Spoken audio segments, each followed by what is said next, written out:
Hi guys, this is Mr. Tan, and we're doing international business and global. And if you remember from the first lecture slides, we looked at. So if we look at the factors that could influence. So if you remember, we talked about some of the criticisms that we examined in the previous slides. We've looked at these, and why engage in international business. So if we think about MNEs, multinational enterprises, and what do they have to offer to the country when they go in there? Well, they do have a lot to offer from different aspects. Firstly, they will be investing into your country. And in investing into your country, they're going to be, investing into people and employing people. So if they're employing people, that means that those people are being employed, and people being employed, if they were, for instance, from the UK, then those people who are working are going to be paying national insurance contributions. They're going to be paying, income tax as well, and pension contributions, for example. So those people will be gaining to that country in terms of revenue to the government, and also taking people off the unemployment side in terms of income support. You've got increased productivity, you've got improved efficiency and capital formation, you've got human resource training, employment and managerial skills. Again, if your company is worth any sort, then the people that you employ, you're going to be trying to get the best people. And if your company has been going, that your most valuable asset are going to be your people. So you're going to be investing in these people and training these people to bring up their quality, their skills and their training. They bring in technology in terms of research and development, industrial upgrading, new capital equipment, and then these add to the industry. And as the competition starts to see what you're bringing in, then if you're doing it more efficiently and more effectively, which is giving you a competitive advantage, then your competitors will have to follow suit in some way, shape or form. Trade, export expansion and lower cost imports, and the environment, as access to clean technologies, pollution abatement skills, and company-wide standards. So MNEs do have lots to offer that country when they actually go into it. Factors that actually affect the ability includes the physical factors, institutional factors, and the competitive factors. Now, the physical factors can include, the landscape. So, how would a global, economy of the 21st century look? The world has been moving towards a more global economic system. Globalization is not inevitable, but there were signs that there was retreat from liberal economic ideology in Russia, and globalization, as we said in the previous slides, brings more risks. The financial crisis swept through Southeast Asia in the late 1990s, and the financial crisis in 2008-2009, and that moved around the world. But I still believe that we are moving and have moved towards globalization at such a fast pace within the last 25 years, due to, as previously discussed, all the drivers of globalization.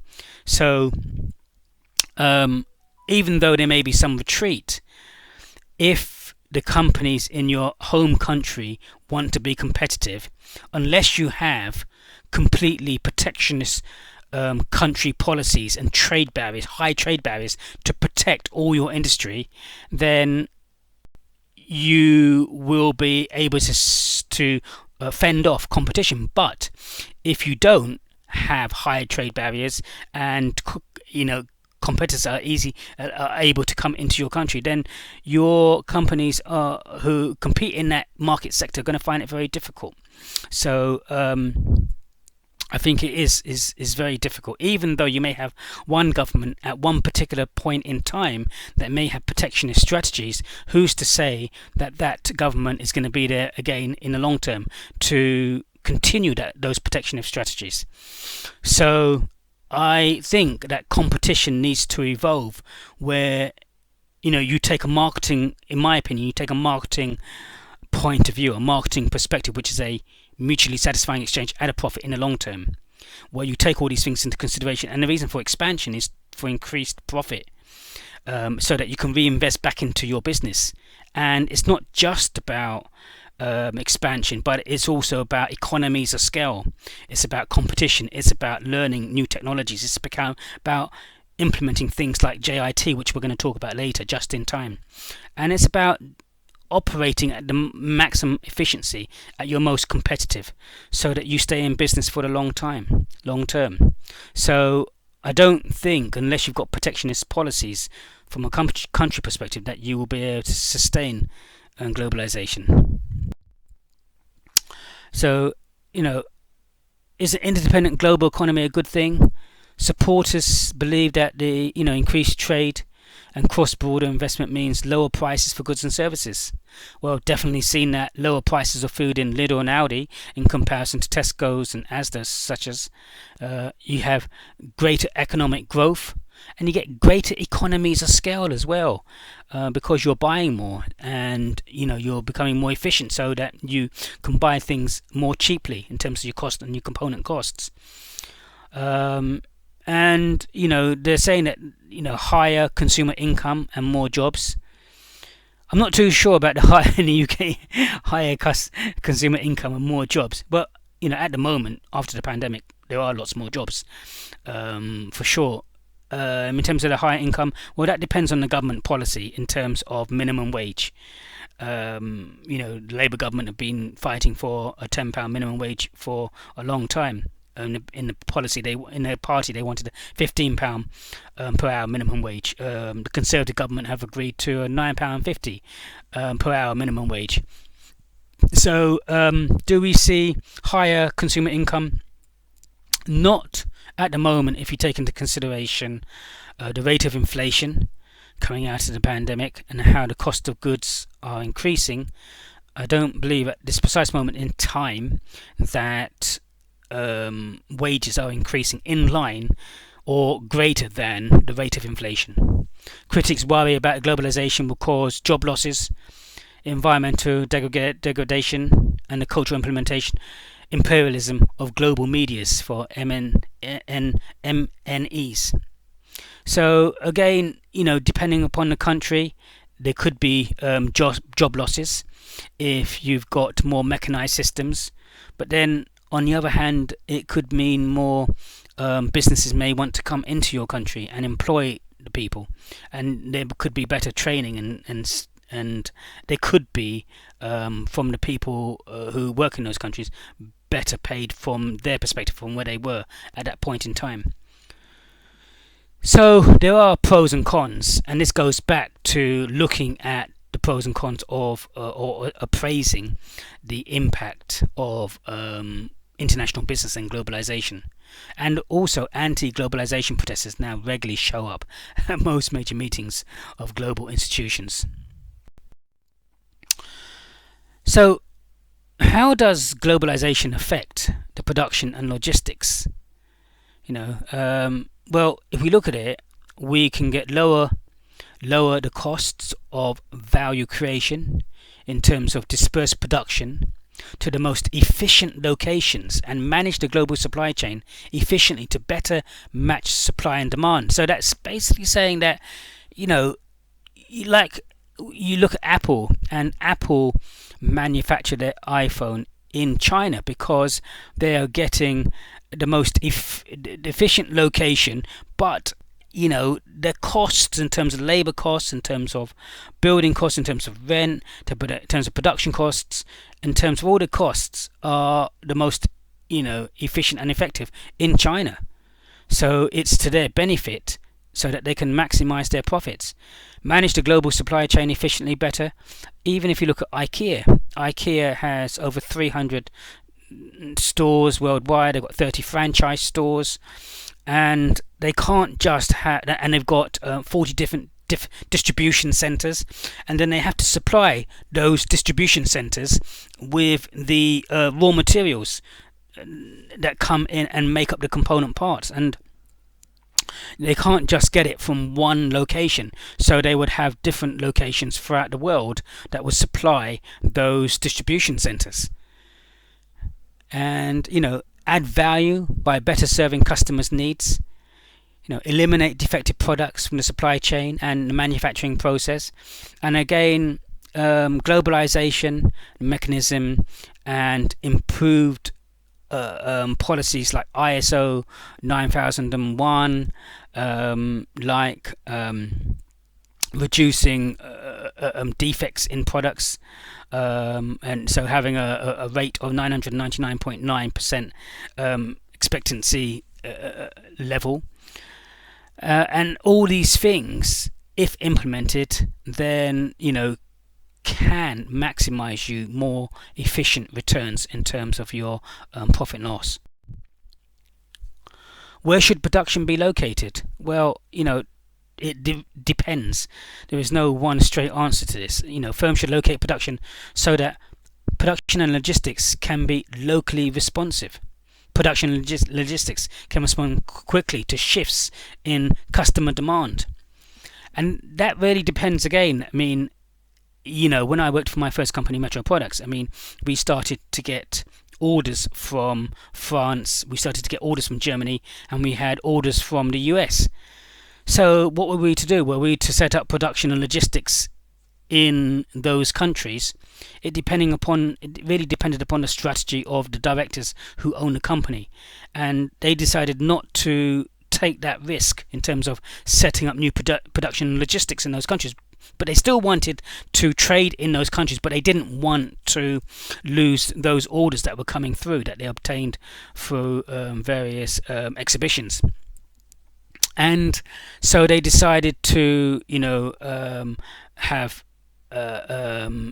agents, and these agents would have a franchise for specific countries, and then they would buy a certain quantity of stock which we would deliver to the agents, and then the agents in those countries would then sell it onto the distribution chains in those countries. So that's kind of like minimizing the risk.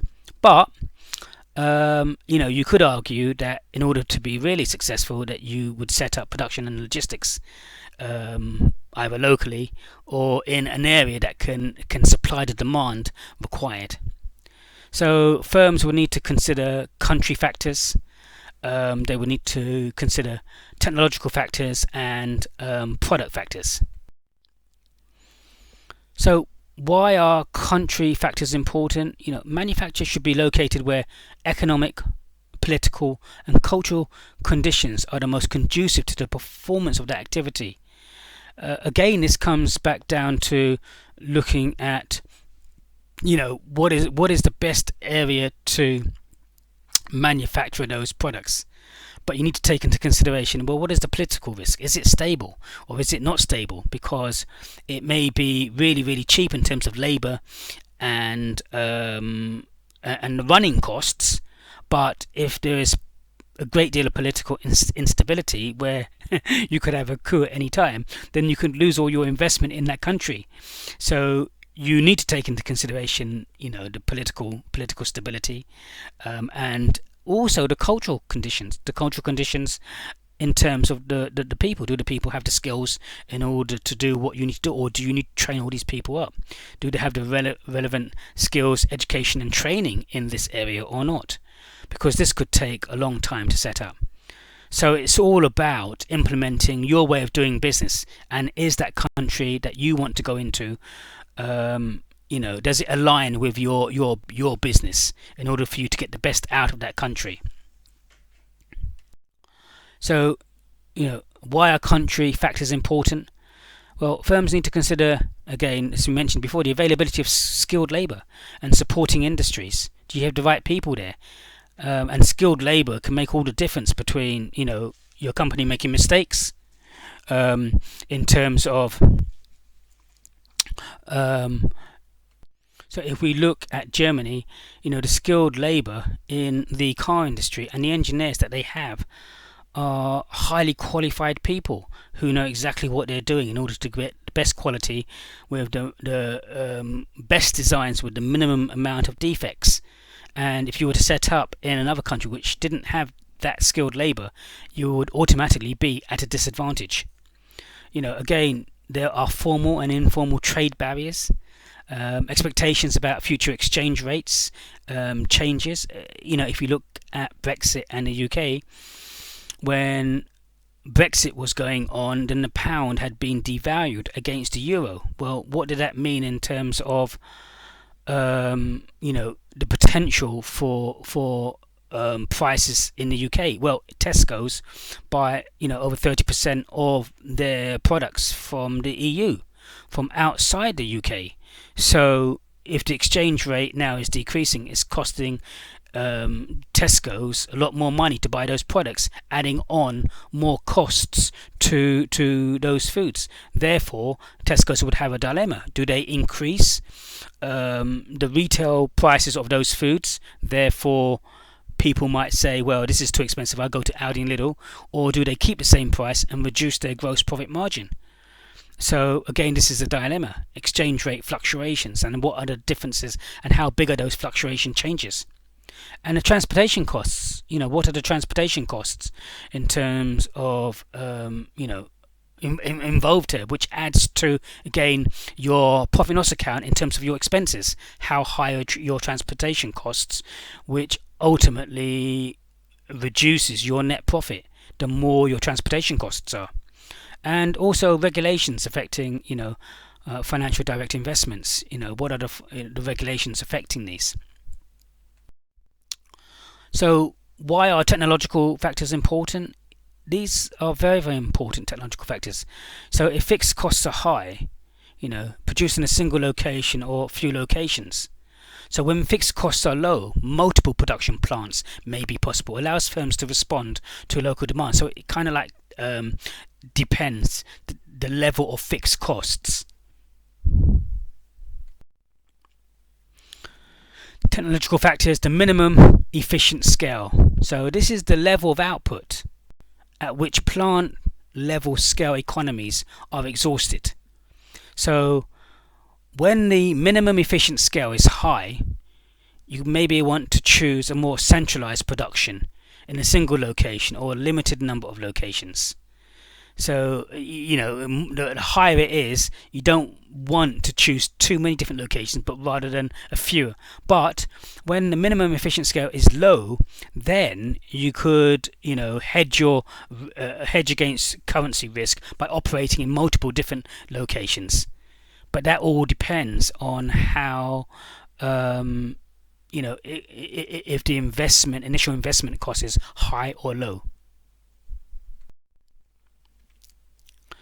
3, we're looking at the flexibility of the technology, flexible manufacturing technology or lean production, reduces setup times of complex equipment, increases utilization of individual machines and improves quality control. Again, flexibility of technology is so important. We're talking about lean, we're talking about Six Sigma, we're talking about just-in-time production, and these methods can reduce your expenses of your business. So once you've got your gross profit, you take away the expenses of the business to give you your net profit. And reducing the costs of your operations will maximize your net profit. And this allows firms to produce a wide variety of end products at a very relatively low cost unit in terms of mass customization and flexible machine sales.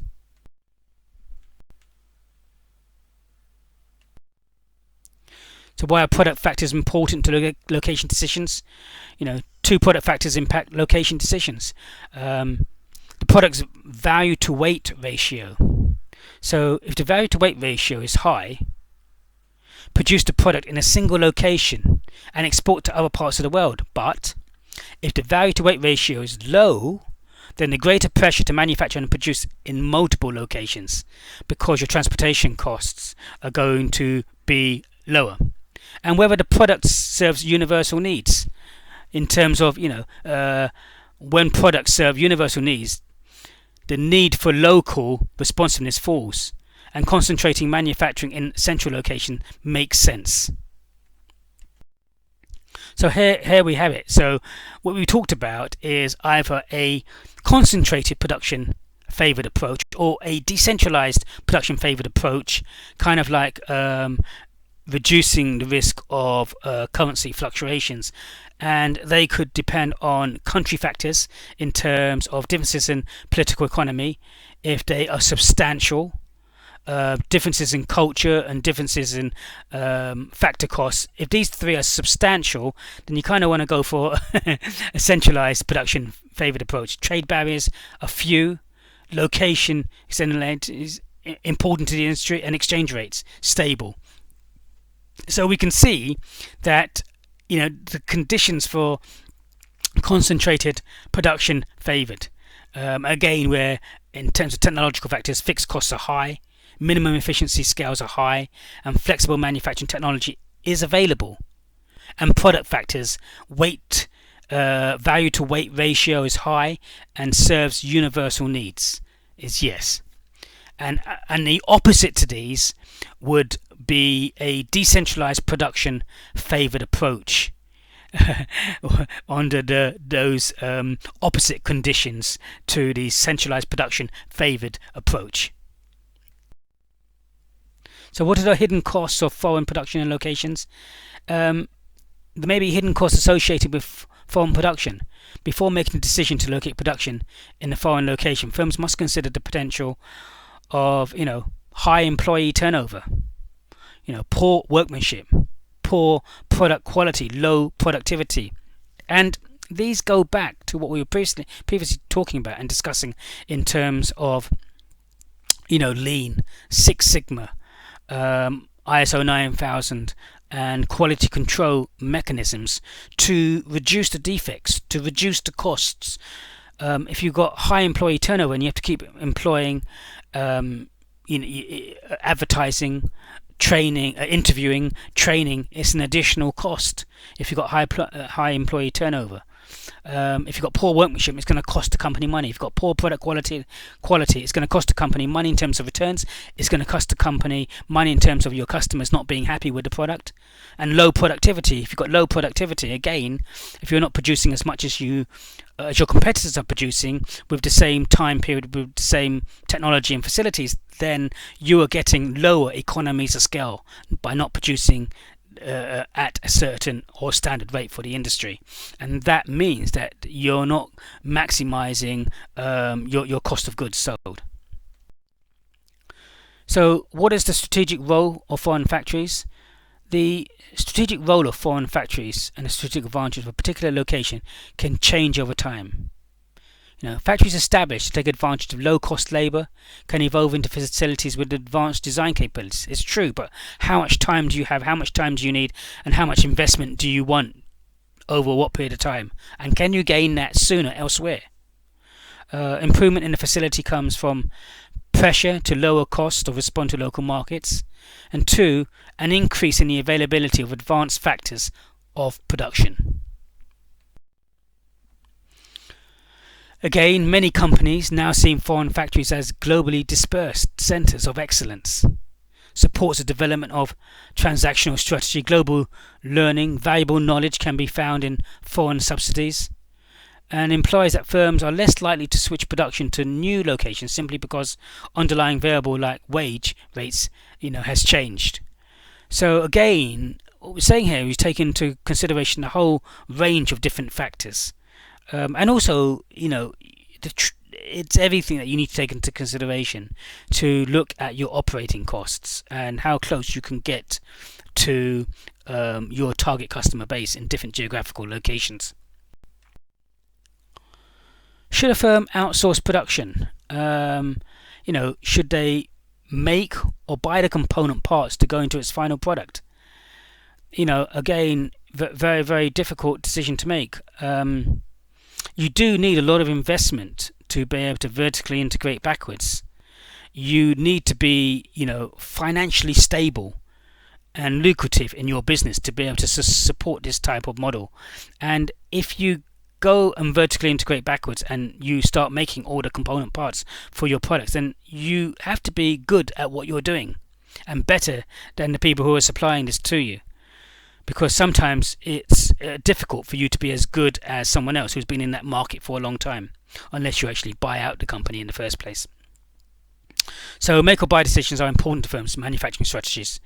Service firms often face make or buy decisions. Decisions involving international markets are more complex than involving domestic markets. But we can see success in this. We can see success from Zara, the ladies' fashion retail outlet.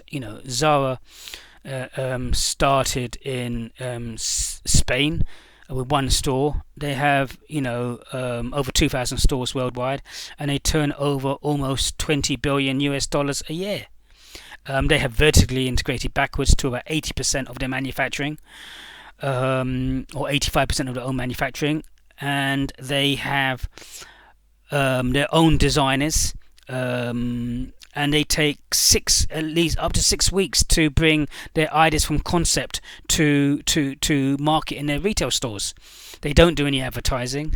They believe that their advertising are their retail stores, and they also operate a just-in-time production system. Why make vertical integration making component parts in-house?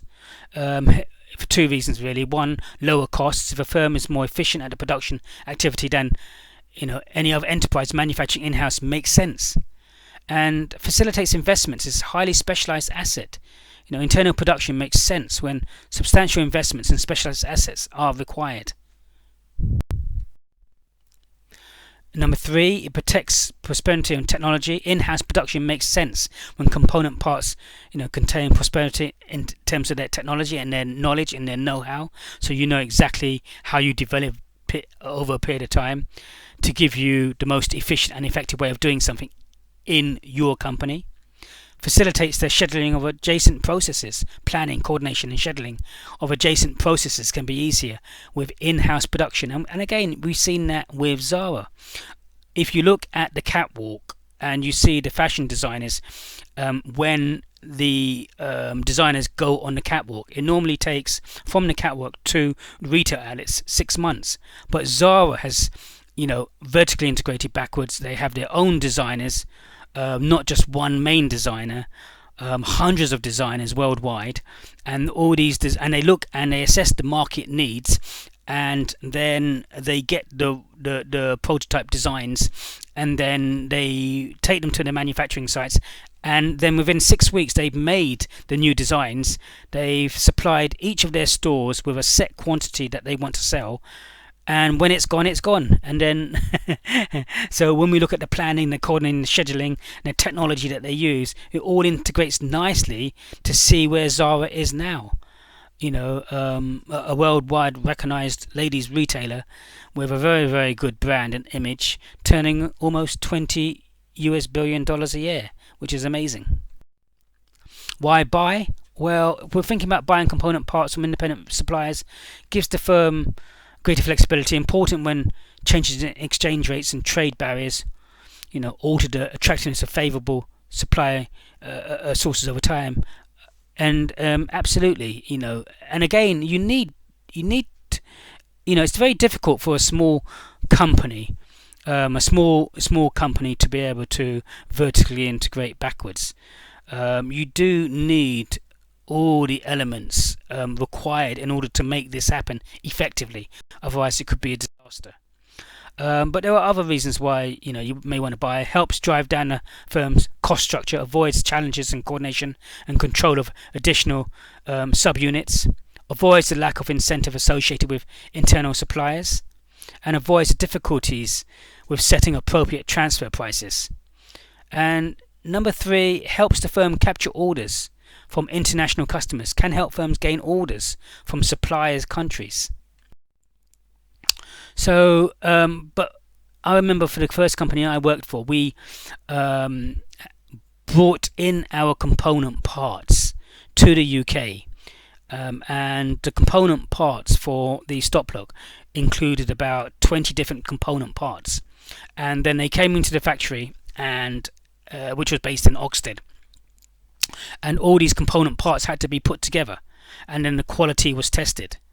But later on, when the market significantly expanded fivefold, when I was the marketing manager there, we couldn't cope the supply chain was too long, the component parts, and if one component part didn't come in, then you couldn't make the product because you had one component part that was missing. So this eventually was actually outsourced to China, whereby the component parts were made there. They put the whole product together, and then the completed product was shipped over to Metro Products in the UK, and then to a distribution center, and from the distribution center that was sent directly to the retailers, including Halfords, B&Q's Texas, Argos, Motorworld's, A1 Motor Stores, up and down the UK. So how do firms manage the global supply chain? Logistics, encompasses the activities necessary to get materials to a manufacturing facility, through the manufacturing process and out through the distribution center to the end user. So, it is a long process to get this through. The distribution process, we've seen problems in the UK with fuel. If you saw in the UK when it was very, very difficult to get the supply chain to get the fuel, which there were plenty of fuel in the distribution centres to these service stations, because there wasn't enough lorry drivers, then it was a problem. And then we saw petrol stations closing, not fuel running out, fuel prices increasing, and long queues, 5-6 hour queues. So again, logistics is very, very important, and we've seen the logistics. So and all the different stages of logistics, even if you take the fuel industry. So the goal is to manage the global supply chain at the lowest possible cost, and in a way that best serves the customer's needs. And in addition to that, to establish a competitive advantage through, superior customer service. And this, again, is another element to international business or globalization that you need to take into consideration.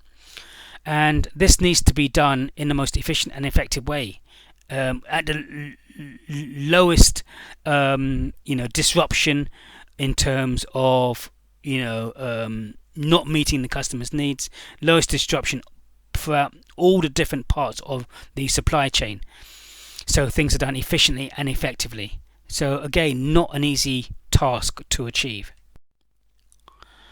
Again, I mentioned just in time. So just in time here, systems economize on inventory, holding costs by having materials arrive at the manufacturing plant just in time to enter the production process.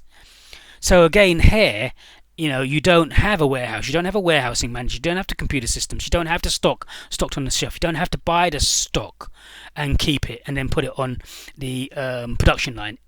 But this system means that you have to work with your suppliers. You don't have too many suppliers. You may have only 2 or 3 different suppliers, and you train your suppliers to work with you, and your suppliers will only supply you, they won't supply anyone else.